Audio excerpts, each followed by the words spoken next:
Hello WhatsApp guys, কেমন আছেন সকলে? আশা করি সকলে ভালো আছেন। তো গাইস, আপনাদের জন্য নিয়ে আসলাম দারুণ একটা টিপস। সেটা হলো ইউটিউব লোগো কিভাবে আমরা তৈরি করব, চ্যানেল লোগো। আমরা নতুন ইউটিউবার যারা আছি তারা হয়তো অনেক সফটওয়্যার থেকে চ্যানেল লোগো তৈরি করে থাকি, কিন্তু সেগুলোতে অনেক প্রবলেম হয় বা কিছুগুলোতে আমাদের মন মতো আমাদের যেই টাইপ চ্যানেল সেই টাইপের পাওয়া যায় না লোগো। যেমন আমার চ্যানেল গেমিং চ্যানেল, তো গেমিং লোগো পাওয়া যায় না, তাই অনেক রকম প্রবলেম হয়। তো আপনাদের জন্য নিয়ে আসলাম দারুণ একটা অ্যাপস, যেখানে আপনারা সব রকমের আপনার চ্যানেল যেই টাইপেরই হোক না কেন সেই টাইপেরই লোগো আপনারা এই চ্যানেলে পেয়ে যাবেন। তো এর জন্য সরাসরি প্লে স্টোরে চলে যাবেন। প্লে স্টোরে যাওয়ার পর সার্চ দিবেন লোগো মেকার। তারপর দেখুন এই যে এই অ্যাপটা আপনারা ডাউনলোড করে নেবেন আপনাদের সুবিধার্থে। এটার আমি লিঙ্কটা দিয়ে দিব ডিসক্রিপশন বক্সে। তো আমার যেহেতু ডাউনলোড করা আছে, আমি ওপেন করে নিব।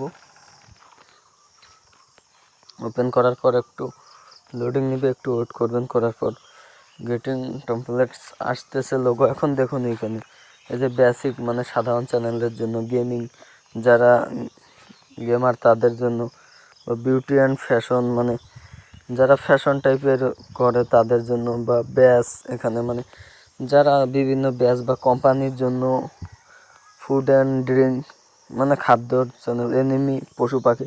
আচ্ছা যাই হোক, আমি আর বেশি কথা বলবো না। তো আমি সিম্পলি আপনাদের সুবিধার্থে আপনাদের একটা আমি লোগো বানিয়ে দেখাবো। তো ধরুন আমার চ্যানেলটা গেমিং, আমি এখান থেকে লোগো নিব। আর এই যে সি অল, এখানে ক্লিক করলে আরও অনেক লোগো দেখতে পারবেন। তো আমি ক্লিক করি।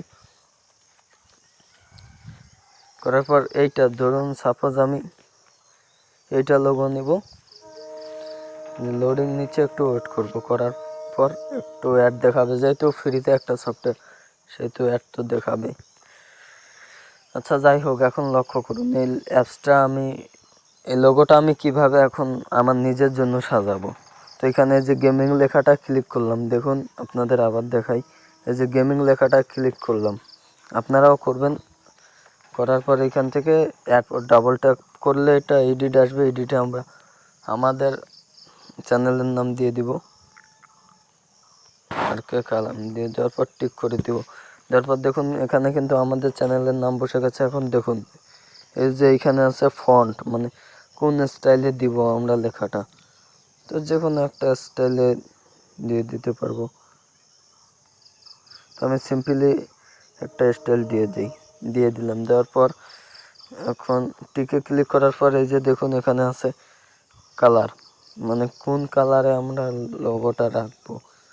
তো আমি এখান থেকে একটা কালার দিয়ে দিলাম। আচ্ছা এইটা কালারই দিয়ে দিলাম। দেওয়ার পর এখন টিক করে দিলাম। দেওয়ার পর আরও আছে সাইজ, এই যে এখানে সাইজ, এটা বড় না ছোট, স্ট্রোক মানে সাইডে একটা চিহ্ন আসবে। তারপর ম্যাক্স রোটেট মানে ঘোরাবো নাকি ইফেক্ট মানে আলোটা কীরকম, এই আর কি। তো আমি ইফেক্ট দিব না, ইফেক্ট আগের মতো করে নিলাম। নেওয়ার পর এখন এখানে দেখুন গ্রাফিক্স, মানে আপনারা কি এখান থেকে আর কিছু অ্যাড দিতে চান লোগো? এই যে যেমন এখানে আছে আরও অনেক লোগো, এর মধ্যে কি আপনারা আরও কোনো লোগো বা গ্রাফিক্স অ্যাড দিতে চান?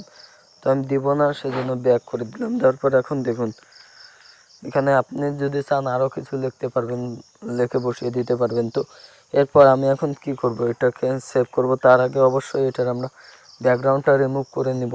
ব্যাকগ্রাউন্ডটা রিমুভ করার জন্য এখানে দেখুন ব্যাকগ্রাউন্ডে এখানে ক্লিক করবেন। ব্যাকগ্রাউন্ডে ক্লিক করার পর এখান থেকে যে ট্রান্সপারেন্ট আছে এইখানে ক্লিক করবেন। বা আপনি যদি ব্যাকগ্রাউন্ড দিতে চান মেমোরি থেকে, তাহলে যে এই ব্যাকগ্রাউন্ডে ক্লিক করবেন। তো আমি ট্রান্সপারেন্ট করে দিলাম। এখানে কি হলো, এর ব্যাকগ্রাউন্ডটা কিন্তু চলে গেছে। এখন কোনো ভিডিওতে যদি বসাই তাহলে ব্যাকগ্রাউন্ড ছাড়া আমরা এটাকে ইউজ করতে পারবো। তো এই যে এখানে আছে আবার শেপস মানে আমরা যদি সাইডে কোনো বৃত্ত বা দিতে চাই তাহলে, তো আমি দিব না শেপস, আমি এভাবে। তো এখন সেভ কীভাবে করব, সেভ করার জন্য দেখুন এখানে কর্নারে ক্লিক করব। করার পরে একটু লোডিং নেবে। একটু ওয়েট করবো আমরা। তারপরে অ্যাড দেখাবে, একটা কেটে দেবো। দেওয়ার পরে যে এখানে দেখুন ডাউনলোড আছে, এখানে ক্লিক করব। করার পর কিন্তু লোগোটা আমাদের গ্যালারিতে সেভ হয়ে গেছে। তো গাইস, এই ছিল আমাদের ছোটোখাটো ভিডিও। এরকম নিত্য নতুন আরও ভিডিও পেতে আমাদের চ্যানেলটাকে সাবস্ক্রাইব করে সাথে থাকবেন। তো দেখা হচ্ছে পরবর্তী কোনো ভিডিওতে। তত পর্যন্ত ভালো থাকবেন, সুস্থ থাকবেন।